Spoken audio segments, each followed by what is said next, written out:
Well, hello everyone. It has been a week with this 2025 BMW M2 in an awesome Voodoo Blue color, and time to give us our full week impressions with this vehicle. Of course, for 2025, not much has actually really changed. Nice headlight design. We have some new wheel colors, I guess, for 2025, but we have new exterior body colors.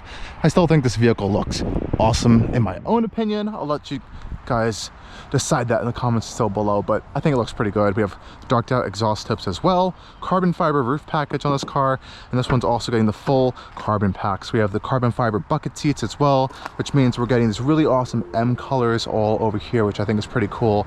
Even on the seatbelt we have the M stitching, and on the pull for the carbon bucket seats, and of course there is that awesome carbon backing to them, which is just absolutely epic of an option.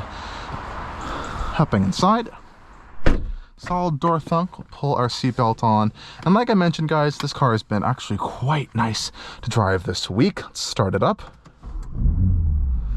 Instant start up here, and have a auto start off button, and honestly I really have been enjoying this vehicle over the course of the week. Great power, really usable surprisingly in all just daily applications. These seats, I love them, but as much as I love them, they are quite punishing on a daily drive basis, surprisingly. Let's head off. We have our BMW shifter style over here.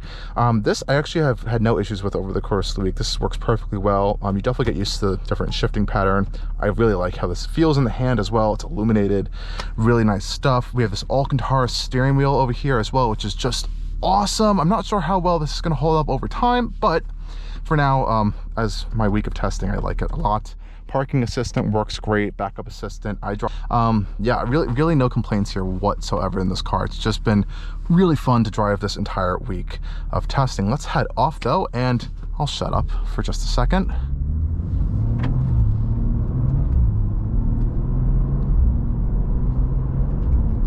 So one of the great things I really like about this vehicle is it really can be a daily. I honestly do now want to drive the vehicle with the regular seats, not these carbon bucket seats, because I have a feeling it's going to be a little bit less punishing. Though that's not to say that this M2 isn't just going to be punishing with the regular seats. It is a very stiff vehicle at the end of the day, so that is definitely something you're going to want to keep in mind. But going around town over here over bumps and everything, you can see everything is really kind of a little bit reverberated into the cabin in one way or another. It is, like I mentioned, pretty stiff on that front, and that is all great in terms of performance. Of course, this thing is a corner carver of all things. It loves corners. It is pretty quick in a straight line, but that is not its main forte here. That would be corners and just driving enjoyment. This is one of the lightest M vehicles in existence right now, the most affordable full M vehicle still, and I think one of the more pure expressions of the BMW M brand in the lineup right now. You can get the 6-speed manual if you do choose to. You're going to drop down your pound-feet of torque numbers just a little bit, but the power at around 473 horsepower remains the same, which I think is quite nice actually.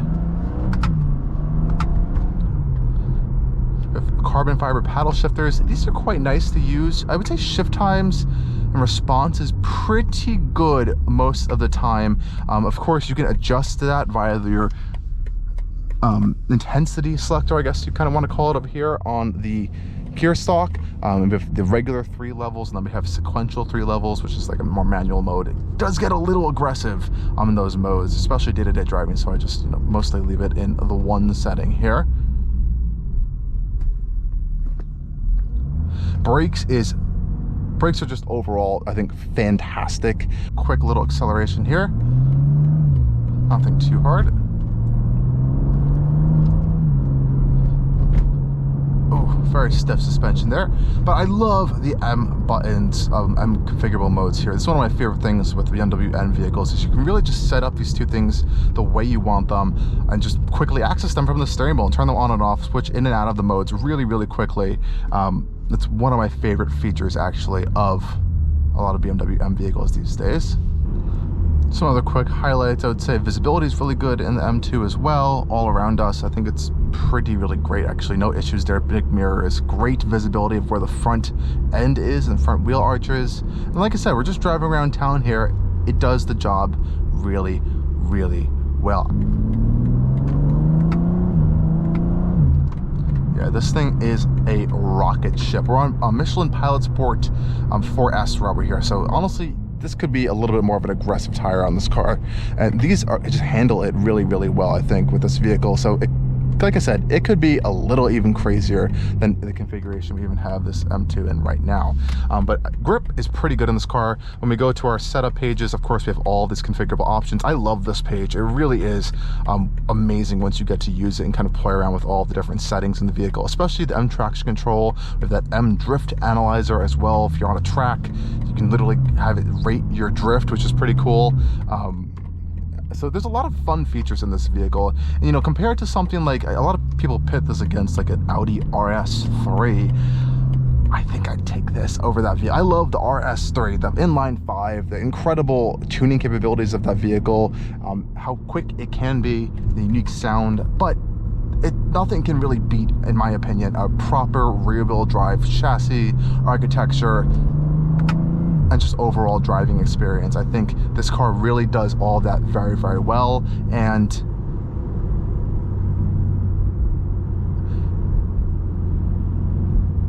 with a lot of BMWs going hybrids or EVs down the road, I'm hopeful that BMW will continue making the M2, but no promises, right? So this may be our last chance to get into a current generation M2 in its current state and form and weight figures. So keep that in mind if you are shopping around for this kind of vehicle. And out here on the highway, we have some other nice, more comfort features as well, such as adaptive cruise control in this particular one. So we have radar adaptive cruise control. So that's it, it's on already, which is really great.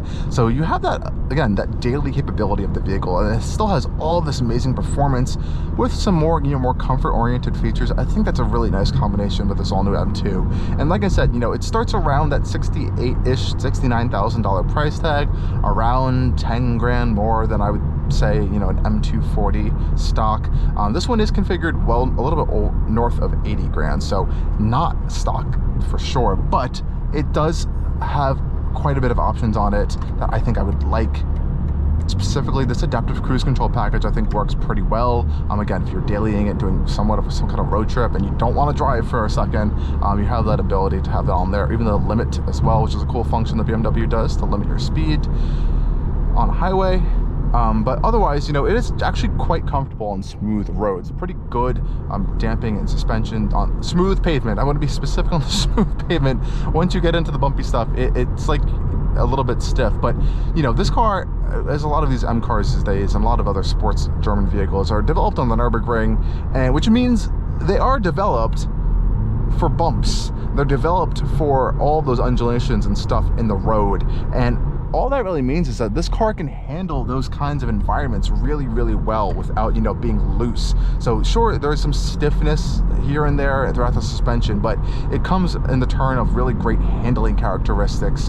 When you are in a situation where you have to kind of drive in aggressively on a track maybe, and there's a little bit more of some broken pavement, it's going to be able to handle that really well. But of course, as we know, it can break loose and have a little bit of fun at the same time. So, should you consider the BMW M2 for 2025? Yes, I'm just going to go out and say yes. I honestly think this might be a more overall just fun vehicle, maybe a little bit more unique than a M3 non-competition. I specifically say non-competition because the M3 and M4 comps are wildly quick.